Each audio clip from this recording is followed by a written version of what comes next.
कर पाता। नियम लिखेंगे, नियम लिखेंगे, if only one number is common in the two diagram of dice, यदि पासे के दो चित्रों में, यदि पासे के दो चित्रों में केवल एक संख्या उभयनिष्ठ हो, केवल एक संख्या कॉमन हो, if only one number is common in the two diagram of dice, यदि पासे के दो चित्रों में केवल एक संख्या कॉमन हो, एक संख्या उभयनिष्ठ हो, only one number is common,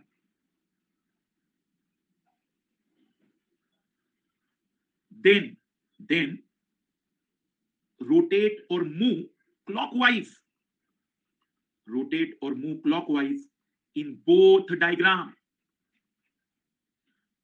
from common number, from common number। यदि पासे के दो चित्रों में केवल एक संख्या कॉमन हो तो उस कॉमन संख्या के साथ दोनों चित्रों में, तो उस कॉमन संख्या के साथ दोनों चित्रों में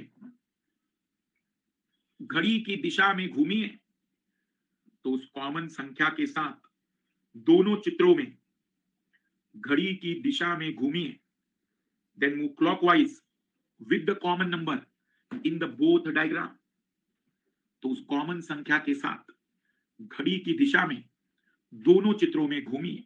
घबराओ नहीं, पूरा समझाऊंगा और इजी सा नियम है बिल्कुल, बट याद रखना ये नियम केवल तभी लगेगा जब पासे के डाइस के दो डायग्राम में एटलीस्ट एक नंबर तो ही कॉमन होगा, एटलीस्ट एक नंबर तो ही कॉमन होगा। अगर कोई एक नंबर कॉमन नहीं है तो फिर ये नियम नहीं लग सकता।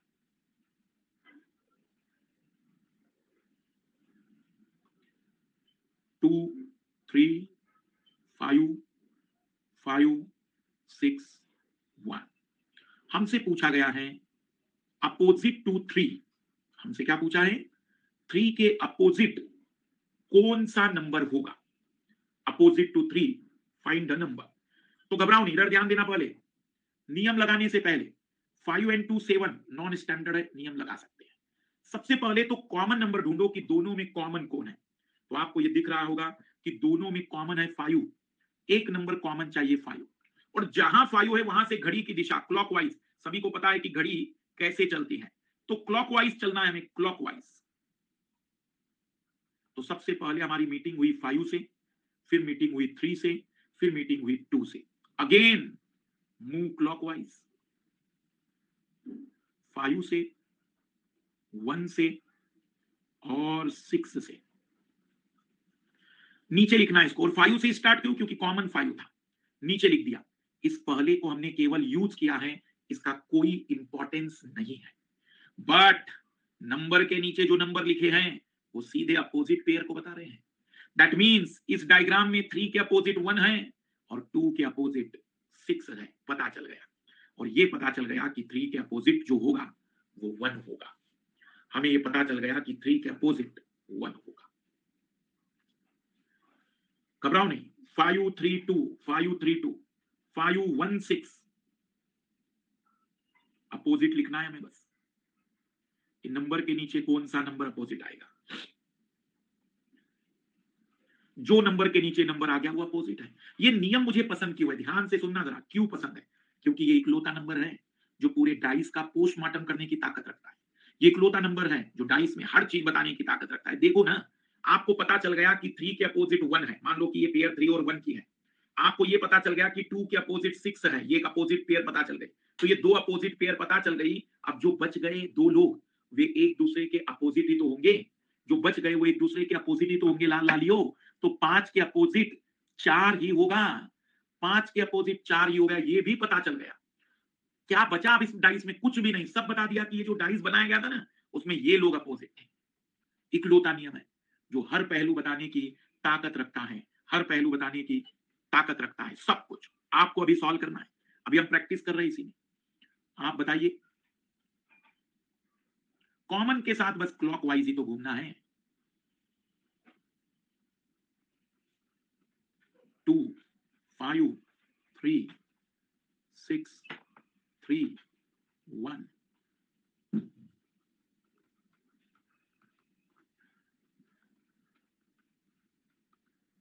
5 के अपोजिट क्या होगा? अपोजिट टू 5 हमसे पूछा गया है।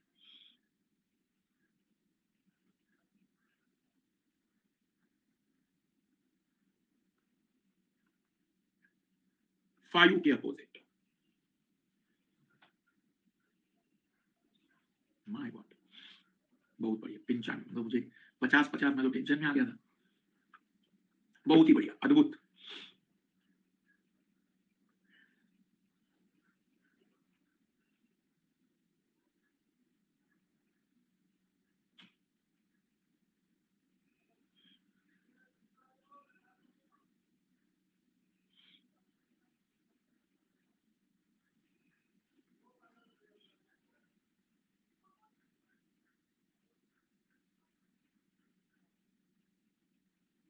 बहुत बढ़िया।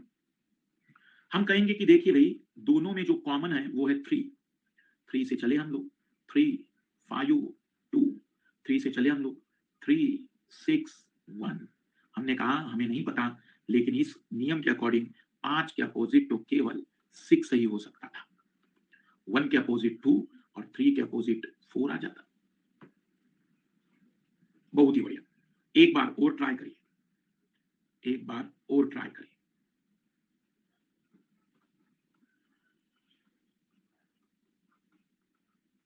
ए, सी, बी, बी, डी, एफ। सी के अपोजिट, अपोजिट टू सी कौन सा लेटर होगा?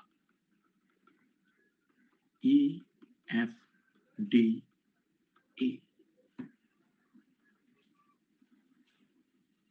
सी के अपोजिट कौन सा अल्फाबेट होगा?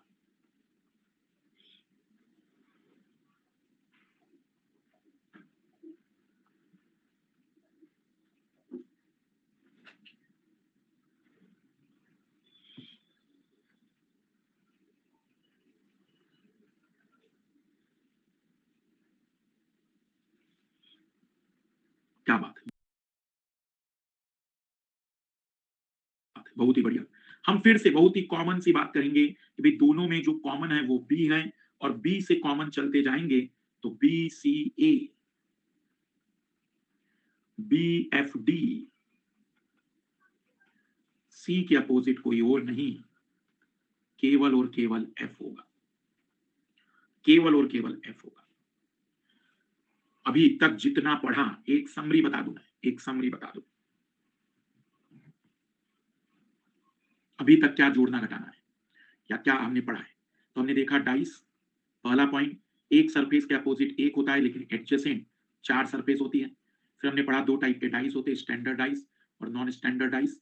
स्टैंडर्ड डाइस में अपोजिट का सम हमेशा 7 होता है, और नॉन स्टैंडर्ड डाइस में एडजेसेंट का सम 7 होता है। फिर हमने पढ़े नॉन स्टैंडर्ड डाइस के लिए 3 गोल्डन रूल, जिसमें पहला रूल था एडजेसेंट रूल, जो एडजेसेंट होता है वो अपोजिट नहीं हो सकता। सेकंड रूल था कि अगर 2 कॉमन है, कोई भी 2 लोग कॉमन है तो रिमेनिंग हमेशा ही अपोजिट होंगे। और थर्ड था रोटेशन रूल, कि अगर एक कॉमन है तो कॉमन के साथ क्लॉकवाइज दोनों में घूमिए, नंबर के नीचे नंबर लिख लीजिए, आपको पता चल जाएगा कौन किसके अपोजिट है। लेकिन अब एक छोटी सी और बड़ी इंपॉर्टेंट बात, देखो सभी को यह पता है कि दूसरा नियम तब लगेगा जब 2 लोग कॉमन है। लेकिन जरा एक चीज पर गौर करिएगा, जब मैंने आपको पहला नियम पढ़ाया था एडजेसेंट रूल, तो जरा ध्यान से देखना, जरा ध्यान से देखना, यहां पर भी एक नंबर कॉमन है। पहले नियम के बाद के प्रश्न पर गौर करिए, पन्ने पलटिए सभी लोग जरा। पहले नियम के बाद के सवाल देखो, जो सवाल मैंने आपसे पूछे थे वहां पर दोनों में कोई एक नंबर कॉमन था, वहां पर कोई एक नंबर कॉमन था। और जब मैंने रोटेशन रूल पढ़ाया तो यहां पर भी एक नंबर कॉमन है, पर मुझे पता है कि उत्तर इसका तीसरे नियम से आएगा, और मुझे पता है कि उसका पहले नियम से आ जाएगा। तो मेरी खोपड़ी में ऐसी क्या बात है जिससे ये पता चलता है कि हाँ यहां ये नियम लगेगा? ऐसी कोई बात क्या है जो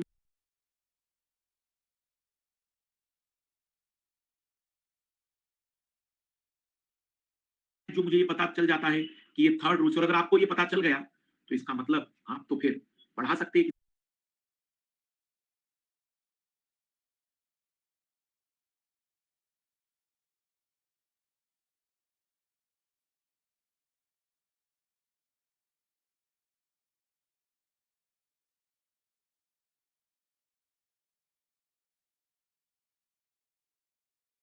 किसी को भी।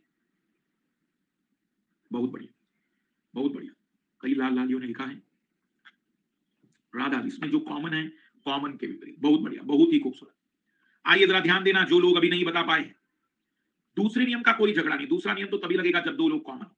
जरा पहले नियम के बाद के सवाल देखो ध्यान से। पूछा गया 4 के अपोजिट कौन है और 4 ही कॉमन था। पहले नियम में पूछा गया 1 के अपोजिट और 1 ही कॉमन था। पूछा गया सी के अपोजिट और सी ही कॉमन था। अगर कॉमन के ही विपरीत पूछे तो पहला नियम। लेकिन यहां कॉमन था 5 लेकिन पूछा 3 के अपोजिट। पूछा 3 के अपोजिट। कॉमन था 3 लेकिन पूछा 5 के अपोजिट। तो एक पॉइंट लिखना बड़ा इंपॉर्टेंट जो आपको डायरेक्ट बता देगा। यहां कॉमन बी था लेकिन पूछा था सी के अपोजिट। एक पॉइंट नोट करके लिखो, यह आपको प्रश्न देखते ही बता देगा कि कौन सा नियम लगाना है। लिखेंगे पासे के प्रश्नों में, इन द डाइस क्वेश्चंस, पासे के प्रश्नों में, in the dice question, if examiner ask, if examiner ask opposite to common number, पासे के प्रश्न में यदि परीक्षक कॉमन के विपरीत पूछता है,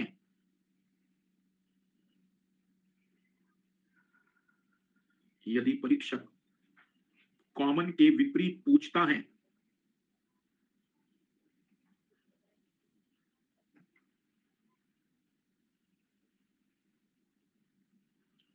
then use first rule, then use first rule. तो पहले नियम का उपयोग करते हैं। देन यूज फर्स्ट रूल, तो पहले नियम का उपयोग करते हैं।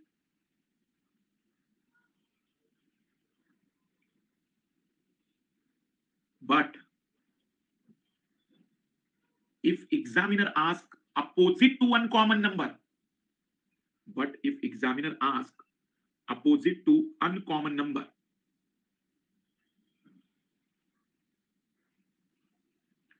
opposite to uncommon number, then use third rule.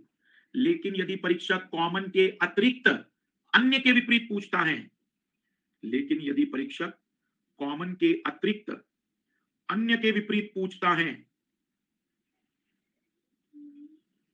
अन्य के विपरीत पूछता है, देन यूज थर्ड रूल, तब तीसरे नियम का उपयोग करते हैं। कॉमन के अपोजिट पूछे तो पहला नियम, कॉमन के अलावा पूछे तो तीसरा नियम, जब दो लोग कॉमन हो तो दूसरा नियम। तो मैं आपसे 5 प्रश्न पूछ रहा हूं, फिर मैं कुछ नए सवाल आपको दिखाऊंगा। अगली कक्षा में हम मैथ्स पर आएंगे, थोड़ा सा आज मैथ्स की शुरुआत करेंगे और फिर कल से बिल्कुल exact 1 hour reasoning, 1 hour maths चलता जाएगा। 5 सवाल मैं आप लोगों से पूछना चाह रहा हूं।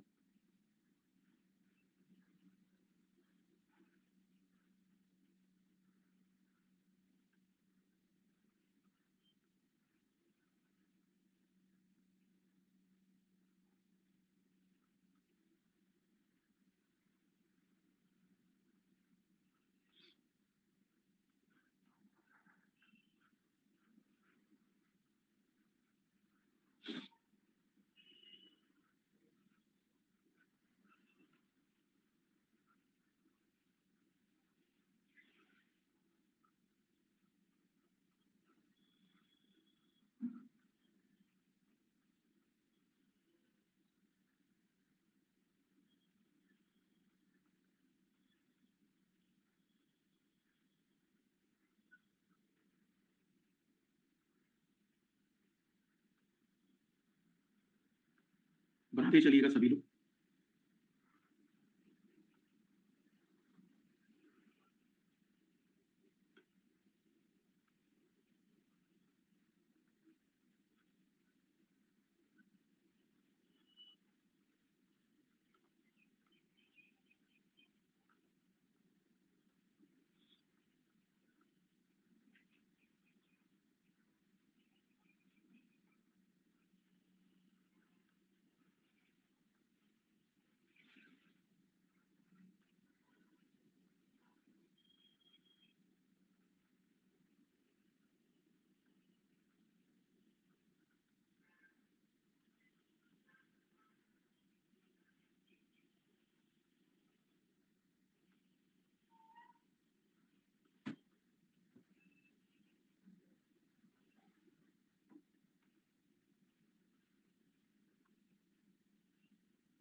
नियम भी बताते चलिए ना है आप लोगों को।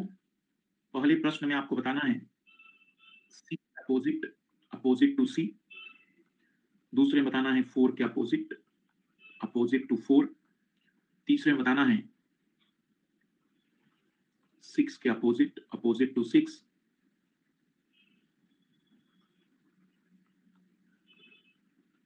5 के अपोजिट, एट द रेट के opposite, opposite to at the rate.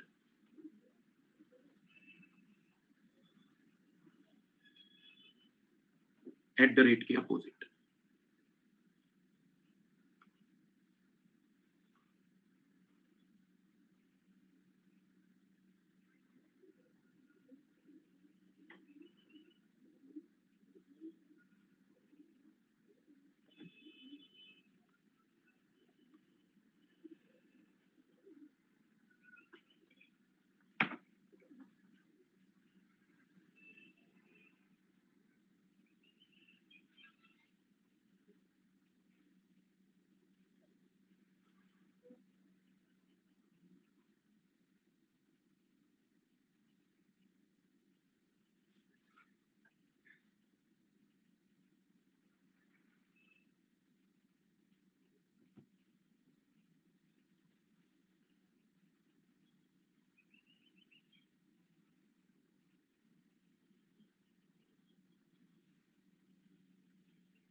हल करते चलिए।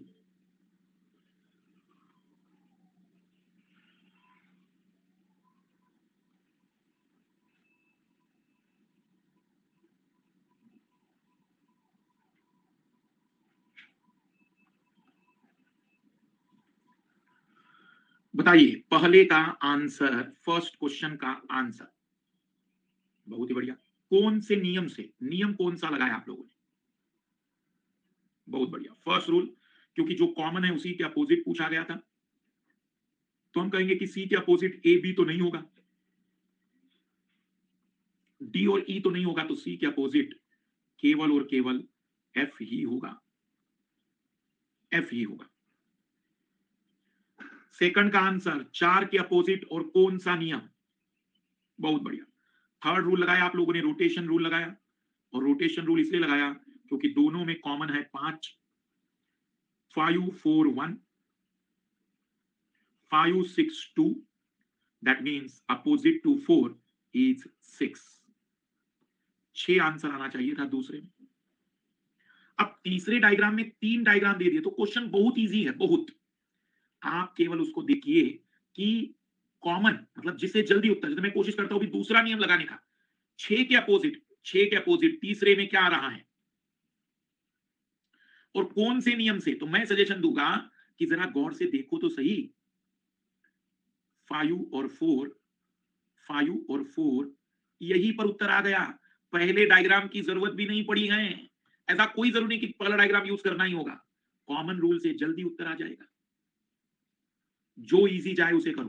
बाकी आप चाहो तो पहले और तीसरे डायग्राम में तीसरा नियम लगाकर भी उत्तर आएगा, सेम आएगा, सेम बदलेगा नहीं। तो कहने का मतलब केवल इतना सा है कि आप लोग अपनी मर्जी से जो चाहे कर सकते हैं। चौथा सवाल, 5 के अपोजिट। कई सारे लोग 6 लिख रहे हैं, आंसर आना चाहिए था 5 के अपोजिट 2 होगा, लाल लालियो 2। बहुत ही बढ़िया, स्टैंडर्डाइज है, ये स्टैंडर्डाइज है। Sum of any two adjacent surface is not 7। कहीं पर भी 7 नहीं है, कहीं पर भी नजदीक का सम 7 नहीं है, वहां रूल लगाना ही नहीं था, क्योंकि वो तो स्टैंडर्डाइज का प्रश्न है, और स्टैंडर्डाइज में तो अपोजिट का सम हमेशा 7 होता है। बहुत बढ़िया, बिल्कुल सुना। एडजेसेंट सम 7 ही नहीं है, जब 7 ही नहीं है सम, तो 7 किस बात का, मतलब आप रूल किस बात का लगाएंगे? रूल नहीं लगाना चाहिए था, because fourth is a standardise. और आखिरी क्वेश्चन है, एट द रेट के अपोजिट। हम कहेंगे कि triangle circle, triangle circle common है, तो एट द रेट के अपोजिट कोई और नहीं, इक्वल होगा। तो वे लोग जिनके 5 सवाल सही हैं, उन्हें और कुछ पढ़ने की जरूरत नहीं। जिनके 4 सही हैं, वे एक बार रिवाइज कर लीजिएगा। जिनके 3 सही हैं, वो एक बार क्लास फिर से देख लीजिएगा। लेकिन जिनके 2 सही हैं, माना जाएगा कि उनका शरीर भले ही यहाँ बैठा है, लेकिन उनकी आत्मा आज भी भटक रही है। तो ये डाइस के ट्रेडिशनल सवाल हैं। अभी हम इसमें कुछ स्टैंडर्ड और नए किस्म के सवाल भी देखेंगे, जो आपको और भी ज्यादा कॉन्फिडेंस दिला देंगे। थर्ड क्वेश्चन में तो आप इन दोनों से उत्तर निकाल सकते थे, इनसे भी उत्तर आ जाएगा, या फिर आप इनसे भी उत्तर निकाल सकते हो। यहां पर अगर आप नियम लगा दोगे तो भी उत्तर थर्ड नियम से आ जाएगा। बिल्कुल। स्पेशल पॉइंट में मैंने ये लिखवाया कि अगर कॉमन के अपोजिट पूछा जाता है तो फर्स्ट रूल अपनाइए, और कॉमन के अलावा किसी के विपरीत पूछा जाता है तो आप थर्ड रूल अप्लाई करिए। बिल्कुल, आपको शीट विट सब मिल जाएगी, कोई घबराओ नहीं। तो अभी हम रीजनिंग कल भी देखेंगे, आज शुरुआत कर देते हैं, शुभारंभ कर देते हैं मैथ्स का भी, क्योंकि उसे भी हमें आगे लेकर चलना है और घबराना नहीं। कई लोगों के डर होते हैं कि मेरा मैथ्स बहुत वीक था। मैं आपको बता दूं कि उस समय की मेच्योरिटी और अब की मेच्योरिटी में बहुत अंतर है। आपको चीजें अब ज्यादा बेटर समझ में आएगी, और आपको यदि हम पर भरोसा है तो मैथ्स 100% आएगा। ऐसा हो नहीं सकता कि आपको मैथ्स ना आए। कुछ बेसिक जरूरतें हैं वो आपको पूरी करनी है। जैसे कई लोगों का सवाल होता है कि सर, जैसे मैं कहूंगा मैं 3 चीजें 4 चीजें आपसे चाहूंगा कि आप खुद करिएगा। जैसे प्लस करना मैं नहीं सिखाऊंगा कि कैसे प्लस करते, क्योंकि इतना भी अगर जीवन में दुख है तो हम आईएएस के लेवल का मैथ्स नहीं समझा सकेंगे। माइनस करना नहीं सिखाऊंगा मैं, माइनस करके डायरेक्ट बता दिया होगा कि भाई इतना माइनस आएगा। ये आपको माइनस करते आना चाहिए, मल्टीप्लाई करते और डिवाइड करना। थोड़ा बहुत डिवाइड मैं प्रैक्टिस के साथ बताते चलूंगा, लेकिन बिल्कुल बेसिक से डिवाइड करना नहीं। कुछ चीजें मैं सिखाऊंगा डिवाइड में, ये आपको करनी होगी। बस इतनी उम्मीद है मेरी कि ये चीज आप करेंगे। बाकी पहले किसे करते बाद में वो सब मैं पढ़ाऊंगा, पर आपको ये पता होना चाहिए कि किसे डिवाइड कहते हैं, किसे माइनस कहते हैं, किसे मल्टीप्लाई कहते हैं। अगर टेबल आपके 15 तक याद है तो स्पीड बढ़ेगी, नहीं याद है तो स्पीड कम रहेगी। लेकिन मैथ्स आएगा या नहीं इसका कोई लेना देना नहीं। यदि आपको स्क्वायर याद है, स्क्वायर स्क्वायर मतलब जैसे एक का स्क्वायर एक, दो का स्क्वायर दो, चार, सॉरी, तीन का स्क्वायर नौ, चार का स्क्वायर 16, जैसे 4 गुना 4, 5 गुना 5, 6 गुना 6। अगर 25 तक के याद है तो आपकी स्पीड बढ़ जाएगी, पर मैथ्स आएगा ये जरूरी नहीं है। मैथ्स का आना और नहीं आना इसके याद होने पर निर्भर नहीं करता, लेकिन आपकी स्पीड अच्छी होगी या नहीं ये जरूर निर्भर करता है। अगर आपको क्यूब याद है, घन याद है, घन मतलब एक का क्यूब, दो का क्यूब, तीन का क्यूब, क्यूब मतलब 3 बार मल्टीप्लाई। अगर ये 12 तक आपके याद है, 12 तक, अगर आपके 12 तक याद है, इसको कुछ नहीं अपने पहले पेज में लिखकर रख लेना, आज ही कर लेना ये काम। तो फिर से आपकी स्पीड बढ़ जाएगी, आपकी स्पीड में इंक्रीजमेंट आएगा। लेकिन इसके बलबूते आप ये मत सोचना कि आपको मैथमेटिक्स आने वाला है। इसके बलबूते मैथ्स नहीं आएगा, लेकिन स्पीड बढ़ेगी, उसमें कोई डाउट नहीं। बस इतनी मैं उम्मीद करता हूं कि आप करेंगे, बाकी मेरे ऊपर छोड़ दीजिएगा। बिल्कुल उंगली पकड़ूंगा, हाथ पकड़कर एक एक चीज समझाऊंगा। लेकिन ये चीज अगर आप नहीं करते गए तो फिर आप मुझे ये मत कहना सर मेरी स्पीड नहीं बन रही है। थोड़ा स्पीड टाइम के साथ बढ़ती जाएगी। कार ड्राइविंग या बाइक या साइकिल सीखी होगी तो ये सीखना और मैथ सीखना एक ही है।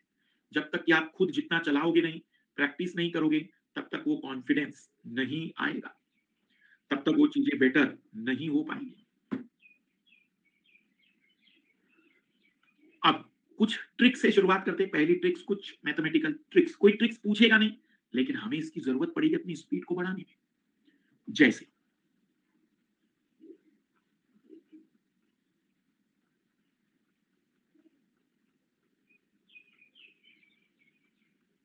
मान लो 11 का स्क्वायर, 111 का स्क्वायर, 1111 का स्क्वायर, 11111 का स्क्वायर आपको निकालना है,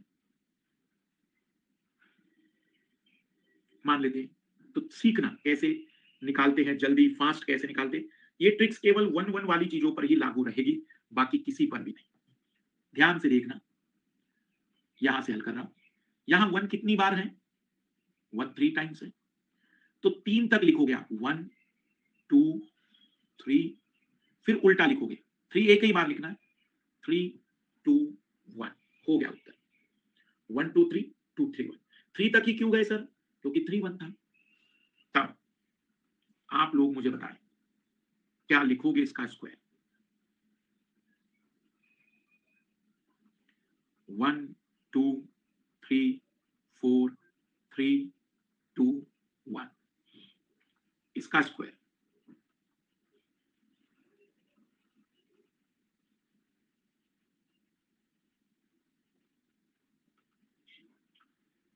बस मैजिक है एक तरीके का, इसका स्क्वायर।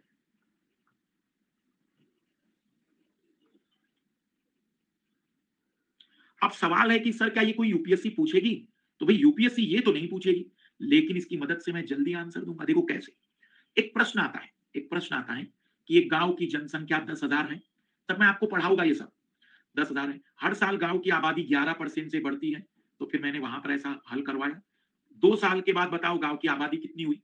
तो वहां हम ऐसा एक इक्वेशन बनाएंगे।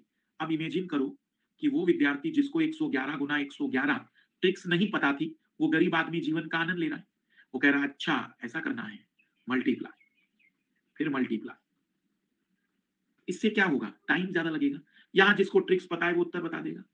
12,321 आबादी हो गई गांव की। तो कहने का मतलब यह है कि हमें इसे यूज करना है।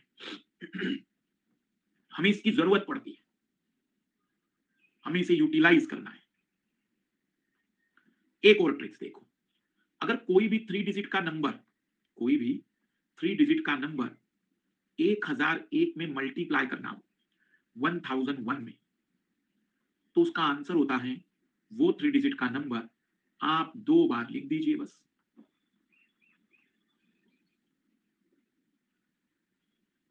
कोई भी 271 इंटू 1001 हो गया उत्तर।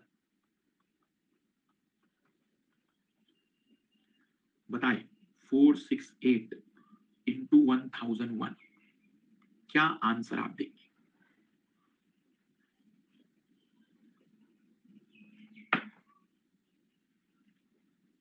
बहुत बढ़िया। अब ये ट्रिक्स मैं कोई पहले दिन जब मैंने मैथ्स पढ़ाना शुरू किया 2008-9 में, मैं पहले एमबीए वालों को भी मैथ्स पढ़ाता था, आईआईएम की तैयारी, कैट की तैयारी करने वालों को। तो उस समय से मैं इस ट्रिक्स को पढ़ा रहा। अब मुझे नहीं पता कि इस पे यूपीएससी सवाल बना सकती थी, तो मैंने एक ट्रिक्स बताई। अब देखो एग्जाम हॉल में सवाल आया ये 2017 यूपीएससी सिविल सर्विस एग्जाम का पेपर देखना। इसमें देखना सवाल यूपीएससी ने क्या दिया है। ये यूपीएससी ने पूछा था,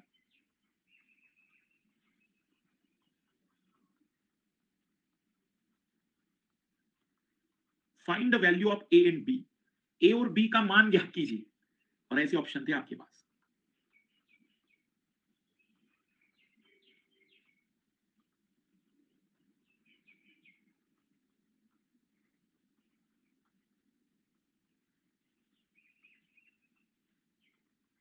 ये यूपीएससी का सवाल है।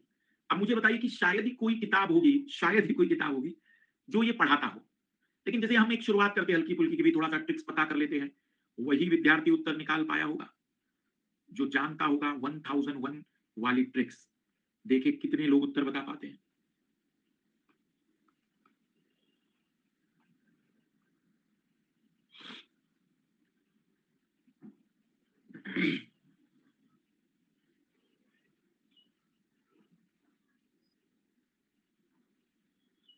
तो आप समझ सकते हैं मैथ्स कितना कठिन है कि अभी मास्टर सिखा रहा है, लेकिन फिर भी 22% बच्चे गलत उत्तर निकाल रहे हैं।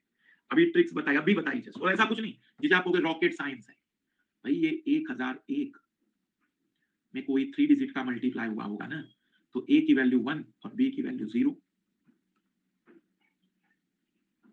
आप उसे 1001 की जगह पर रखोगे ना।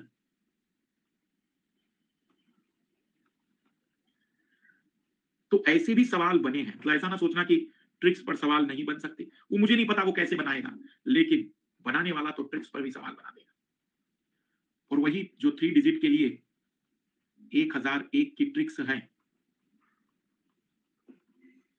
वैसे ही 2 डिजिट के लिए 101 की ट्रिक्स है। वैसी एक और ट्रिक्स है कि अगर 1 2 3 4 5 6 7 9 8 नहीं है, 8 नहीं। देखना जरा, जादुई चीज दिखा रहा हूं, शायद कुछ लोगों ने कभी यूज किया भी हो। 1 2 3 4 5 6 7 9 मल्टीप्लाई, मल्टीप्लाई 9, मल्टीप्लाई 9।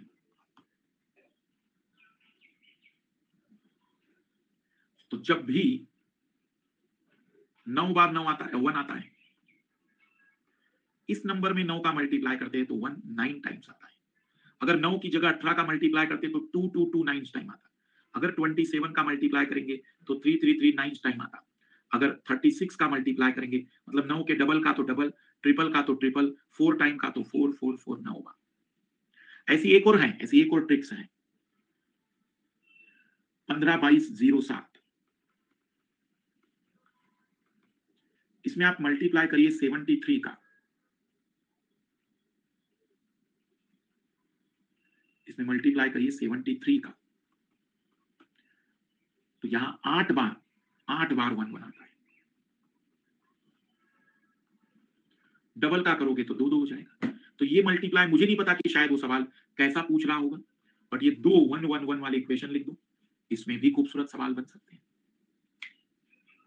ट्रिक्स है ये सब, मतलब मैथमेटिकल कुछ मैजिकल चीजें हैं।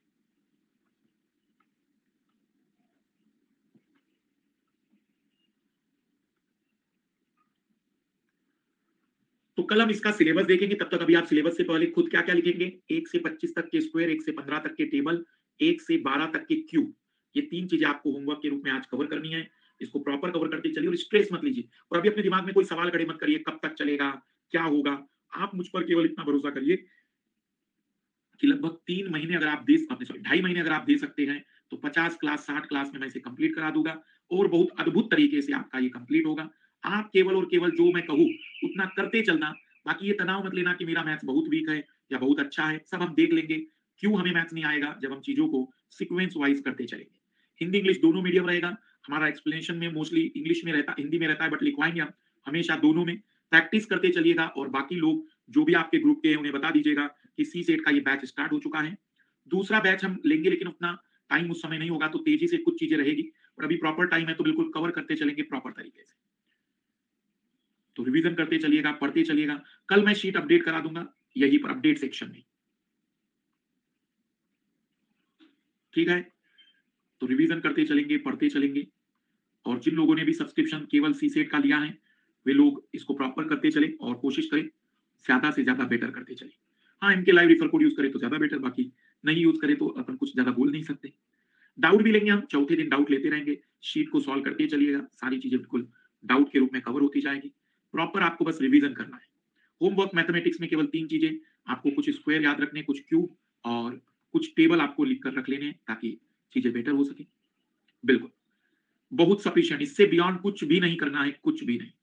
इसका प्लानर शायद आपको मिल गया होगा, नहीं मिला होगा तो मैं बोल दूंगा। बाय।